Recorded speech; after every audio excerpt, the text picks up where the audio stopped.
Hello, and welcome to How to Create Metrics That Inspire Action. I'm your host, Adam Thomas, and I'm very happy to have you on board today. So, before we begin, a couple of rules that'll help us get through this workshop in a fantastic way. Um, First, let's mute by default.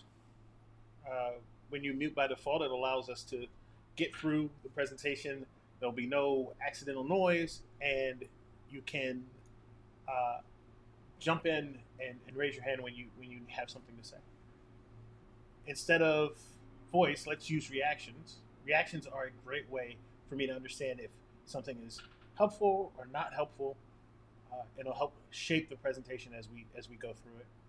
Be prepared. Grab a notepad if you can, uh, or get your notes app. However you like to take notes. That's always a great way to stay in front of what we're talking about. And then lastly, use the chat. Please use the chat. I love seeing things happening in the chat. Um, so feel free to get in there, say hello, and ask questions, all the whole 9 yards. In fact, to get us primed, whenever you're ready to go, let me see you hit one, type one, and hit enter into the chat, and let me know that you're ready to go.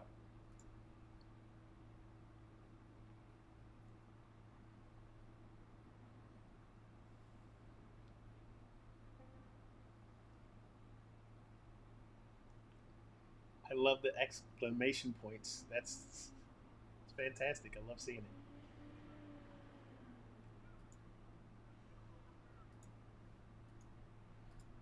All right. So you might be wondering if I have questions, where can I use questions? When can I use questions? When are my questions going to be answered? Well, there are three ways to ask questions. One is to wait for our Q&A section at the end. There you can simply raise your hand and we'll have a conversation. The second is use the chat. If you have a question through the entire presentation, whenever you are ready to just ask that question, put it in the chat and I will get to it either through the presentation or during the Q&A section. Lastly, there's a feedback form at the end of this, and that feedback form is going to be a place where you can ask a question. It could be a private question that you don't feel comfortable asking in front of everyone here. And I promise I will get back to you within a business day. So either today, sometime this weekend, or Monday, you'll hear back from me. And so, why are we here?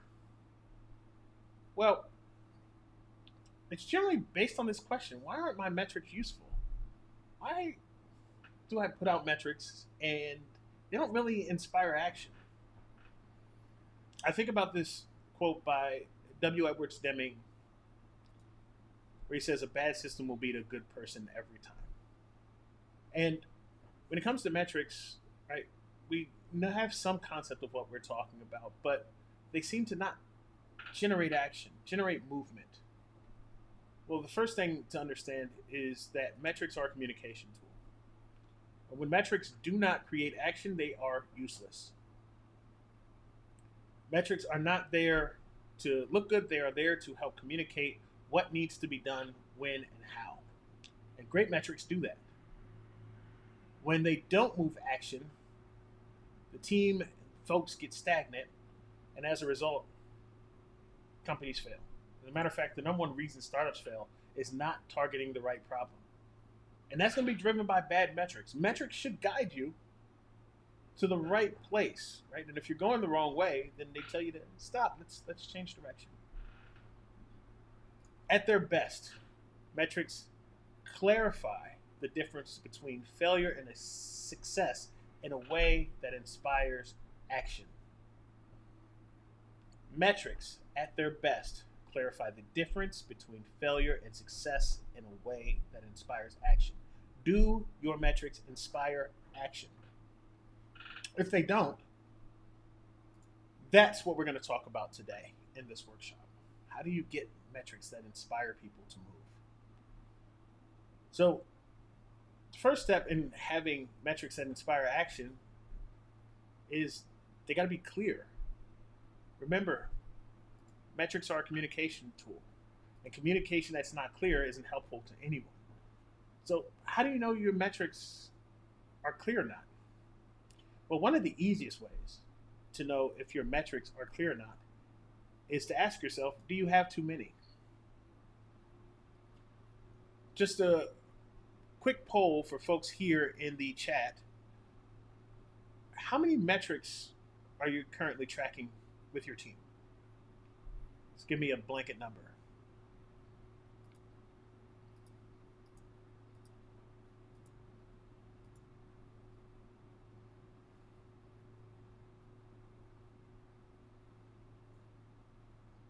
We got three, two, three.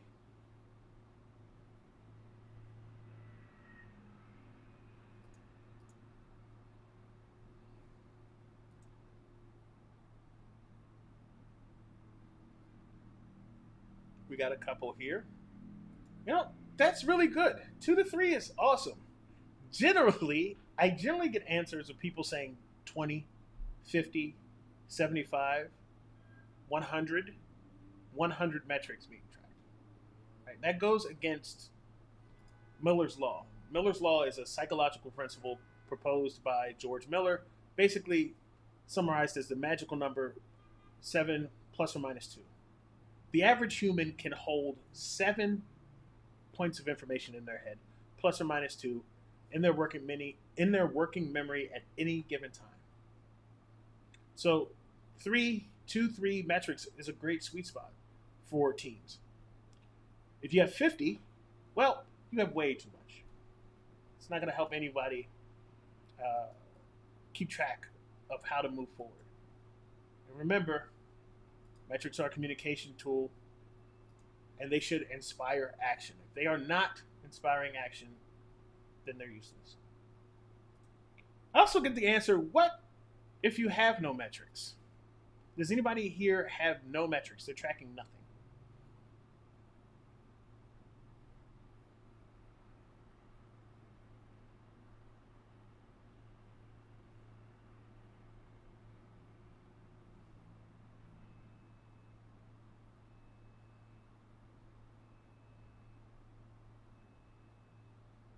Oh, no one. Everybody's tracking stuff. Uh, all right, here we go. At the start of our work before, they didn't initially, and we had no direction. Yeah, if you're not tracking anything, then you're not going to be able to know where you're going, right? The quote, "What gets measured gets managed," uh, is one that circles, and I think about that as we're talking about it here. What gets measured gets managed. If you're not measuring anything, then how do you know if you're moving in the right direction? How do you know if you're inspiring action? So we're going to do our first exercise. Through this workshop, we're going to do some exercises. We're going to get you out your seat a little bit, get you thinking. And so the first one that we're going to do is I want you to think about the metrics you're currently keeping track of. What's the most important metric to your team right now? And then I want you to post it into the chat. What's the metric? Why is it important? And if you can, ballpark how many metrics folks are tracking.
The blurriness will give it another 30 seconds or so.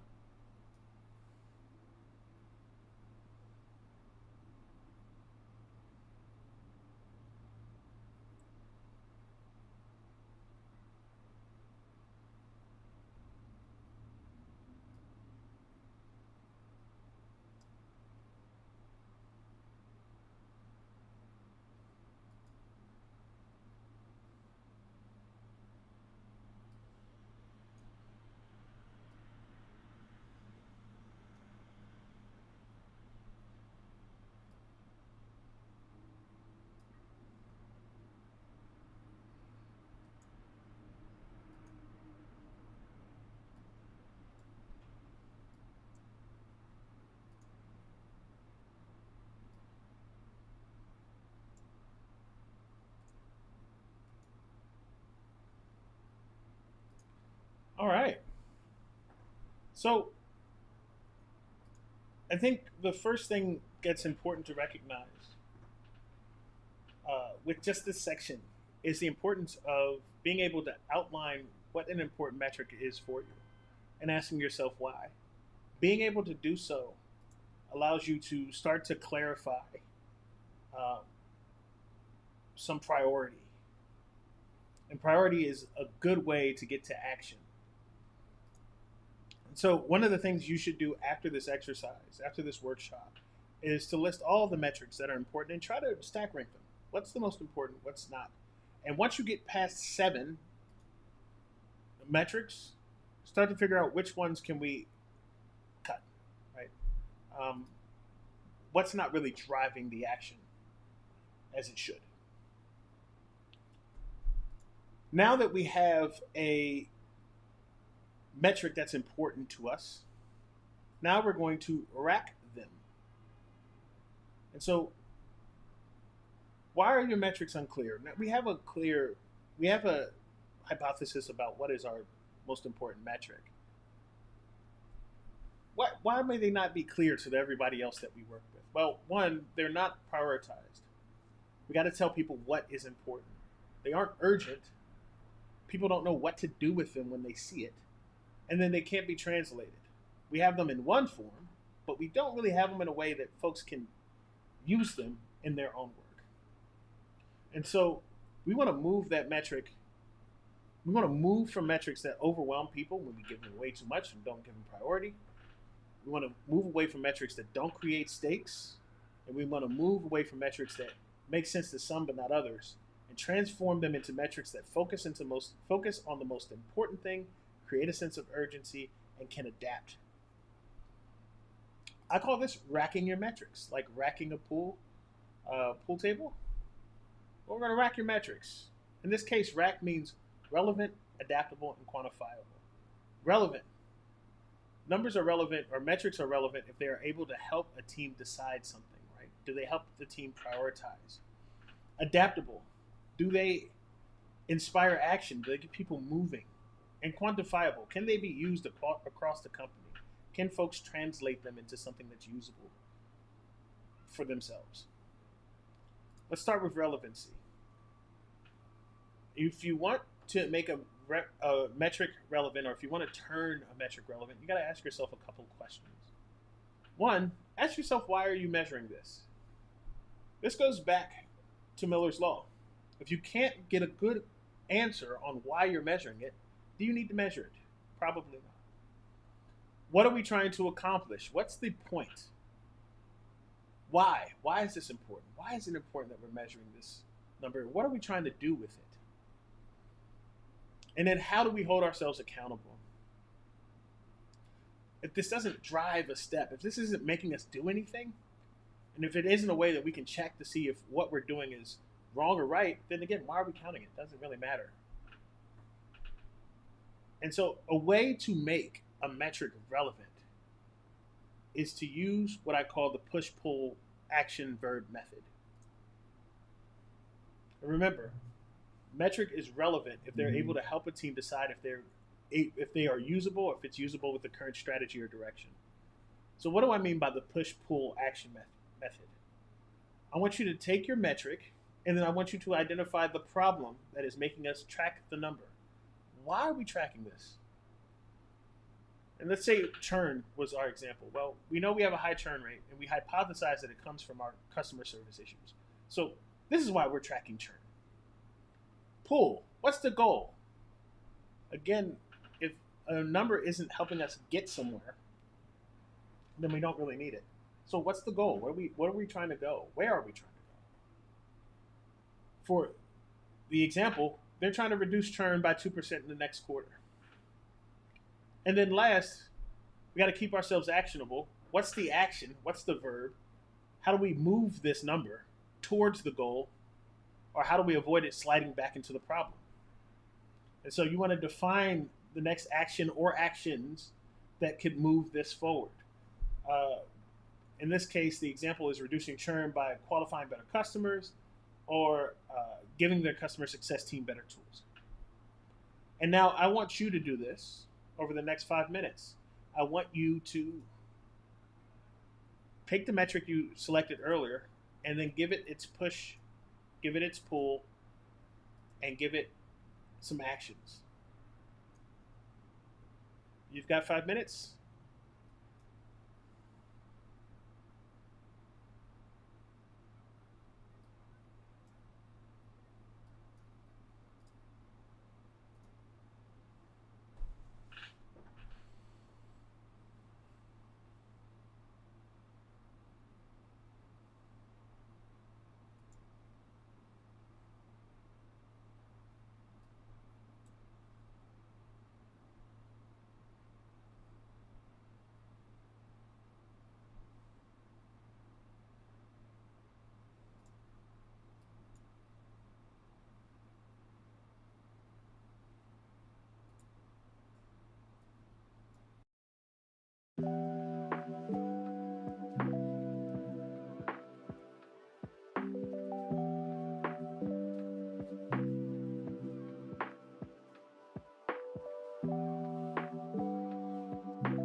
All right.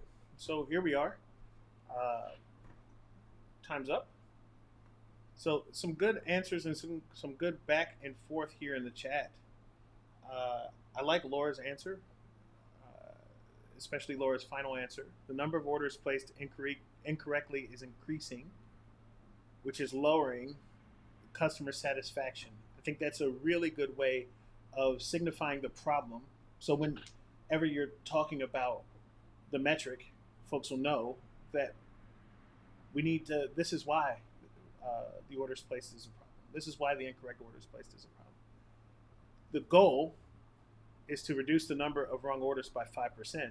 And to do this, we must increase communication with the customer during the ordering process, right? In in that amount of time, right? You've got a clear view of why that metric is relevant,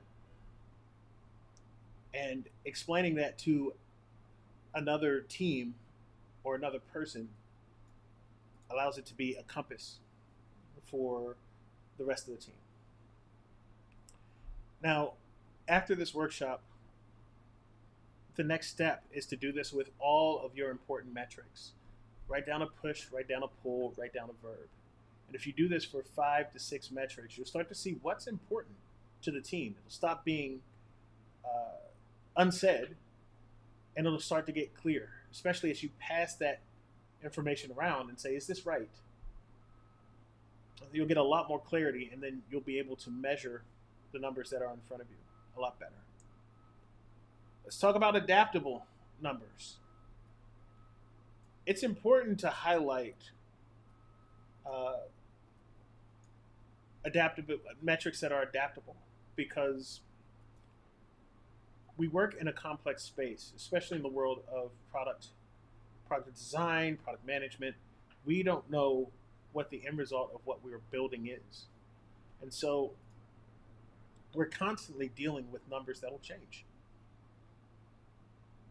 You need to have metrics that inspire action, because if they don't, right, we'll land in the default. And since we are in a space of innovation, the default of not moving is killing the team, right? If you've ever heard of the saying, when you,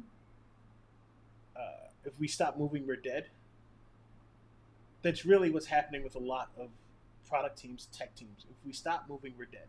And if your metrics are not inspiring action, then that means you're going to stop moving, and then the product will die.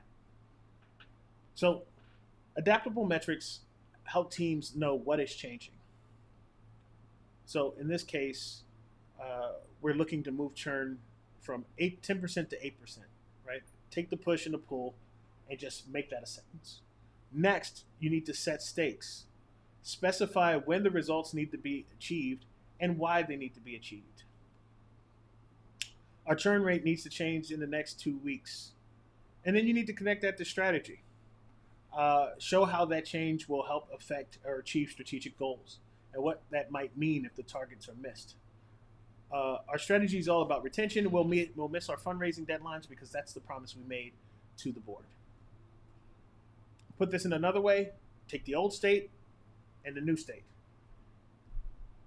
Take the time period and then state the strategic goal. And so I want you to do that over the next 5 minutes. Take the metric you just had and make it adaptable. Take the metric, write the current state, then write the desired state, write the deadline, and then write the strategic goal it's tied to. And so you have a template there. Good luck.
right. So uh,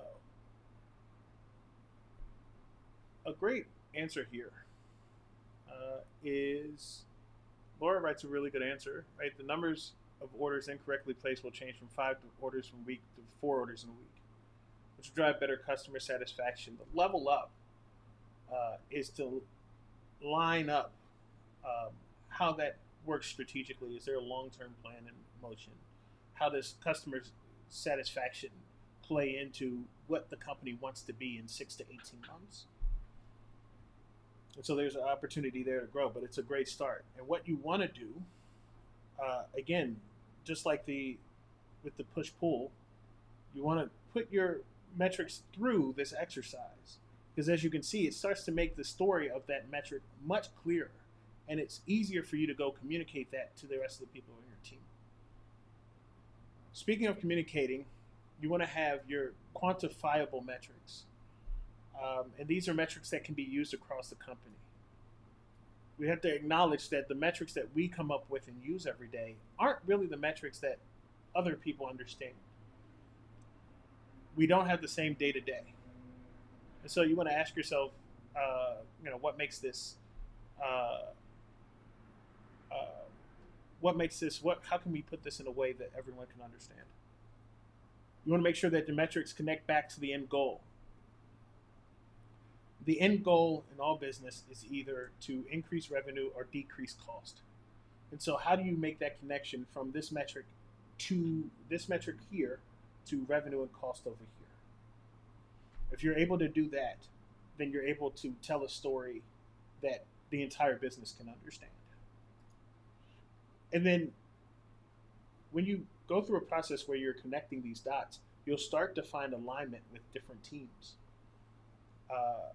Where they may have a project or something that they're working on that can now affect that number. You may just not have known about it. When you do X and they do Y, uh, it means we can double our effectiveness. This happens a lot with product teams, even internally between engineering, design, and product. Sometimes they'll be working on their individual projects and they never talk about them. Meanwhile, if the engineering folks talked about what's going on, and the product folks explained what they were working on, they'll probably find some efficiencies that are available. And so it's important to make sure that you find alignment wherever you can. And a way to do that is to focus on leading and lagging indicators. Now, leading and lagging indicators are indicators of a particular metric that help you either A, with leading, understand future performance and uh, allow you to make proactive adjustments and informs your tactics, or lagging, which takes a look at past performance, past outcomes, and informs the strategy. So, to give you an example, a leading indicator might be feature utilization. And so, uh, if a certain type of customer uses the feature 20% of the time that they should be, we should get a different number for revenue versus if they use it 10% of the time. Right? That's a leading indicator. As a person working on a product team, you probably can affect, actually, you can affect the leading indicator. That's something that you can assign projects to or assign work to affect or change that leading indicator. It's something that you can change generally within a short time period. It's different than a lagging indicator, like revenue, for example. There's nothing that you do specifically that will change revenue. It's really an amalgamation or a combination of all the things that everyone is doing, which leads to higher revenue. That said, if the thing that you're doing, if you can make a connection point to that revenue, then there's an opportunity to really tell a good story that stakeholders will get. Here's a quick metric map that I think it's useful to help clarify this. And so, in the examples we were talking about churn. Well, I can tell you that feature utilization directly plugs into churn. People who are using the feature more do not churn, right? In this company's example. And then churn directly affects revenue. When I talked about alignment from different teams, there's something that sales does that affects churn, and there's something that customer success does that affects churn. Talk about how the metric that you have can affect those numbers. For example, customer success, there might be a health rating, and there's a metric that affects the health rating of customer success. If you can talk about how your project or how your work affects that health rating, customer success, customer support will be on your side, right? They'll know what you're talking about, so they can tell you what are the ways that they're affecting, that's affecting them, and again, that can come back and help your feature or help your current project, right? And so I want you to try this. I want you to try to draw a metric map. And so for the metric that you've used, ask yourself, what is the action that happens before the metric and how do you measure that? What is the action that happens after that metric and how do you measure that? And who else can be affected? So try to do 3 of them. In the example that I used here, uh, there's click-through rate. Click-through rate affects checkout, and checkout affects revenue. Customer success, ticket count, and marketing webinar views affect the click-through rate. Try to find different teams, and try to create your metric map. I'll see you in 5 minutes.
So, uh, finish up those answers. And what you're going to do, again, after this, is you're going to apply the same exercise to those numbers. And what you're going to start to see what combines and what doesn't. And if things are redundant, well, now you have an opportunity to reduce even further the amount of metrics that you're looking at. Wanted to highlight Laura's answer because it's a great answer. Right? Fewer incorrect orders, more on-time deliveries, higher customer satisfaction, future orders. That's a story that Laura can now go tell to everybody. This is the why we're working on what we're working on. Can you help? What can you do that will help move these numbers? Right? And so what this gives you the ability to do is like move on a map. You're like a chess piece. Your metrics are now chess pieces that you can use to gain some sort of tactical advantage. And so now that you know, you want to figure out what metrics are important to you and write them down. Write out what the pushes and pulls are. Ask yourself what are the stakes? What are the time horizons that are important to the team? And then you want to follow through a single transaction or sale, walk through how it happened, and map it. Because remember, without data, you're just another person with an opinion. And so when you build metrics that are relevant, actionable, and quantifiable, you can drive action. Metrics are a communication tool, and metrics at their best clarify the difference between failure and success in a way that inspires action. I want to thank you for joining me today. Uh, on that note, I would love some feedback. So, uh, there is a QR code here that will guide you to a feedback page where you can uh, help me out. If you give me 1 second, I will also send a link in the chat where you can also just fill out the form in order to give me feedback.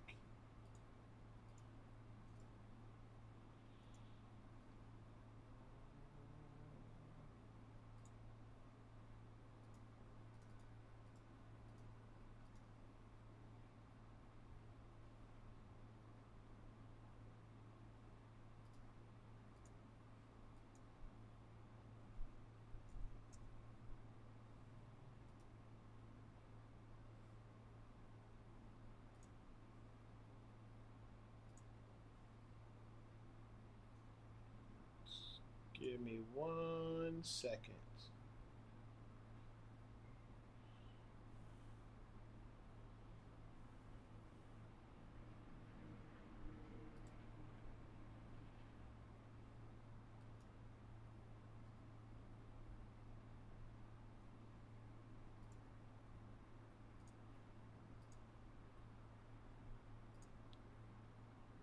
All right.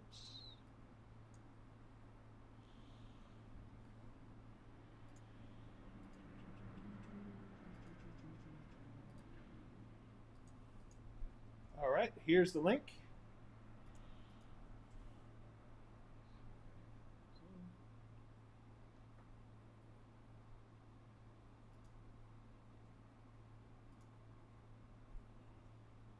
There we go.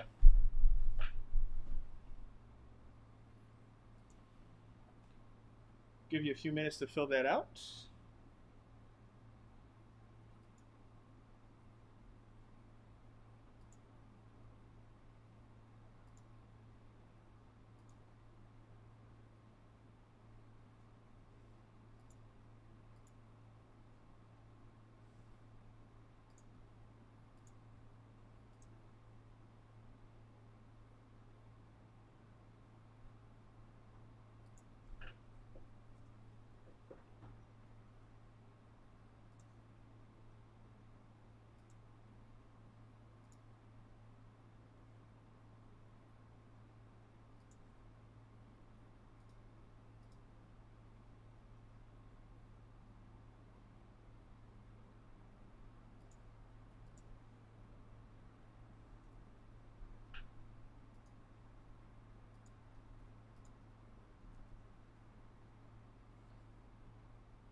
right.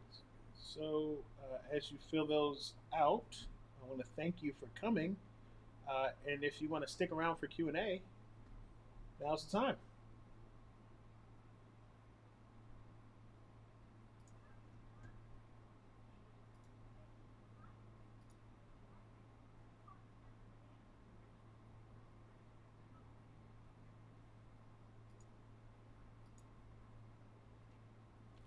If there are no questions, well, it's been an honor and a privilege to do a workshop with you today.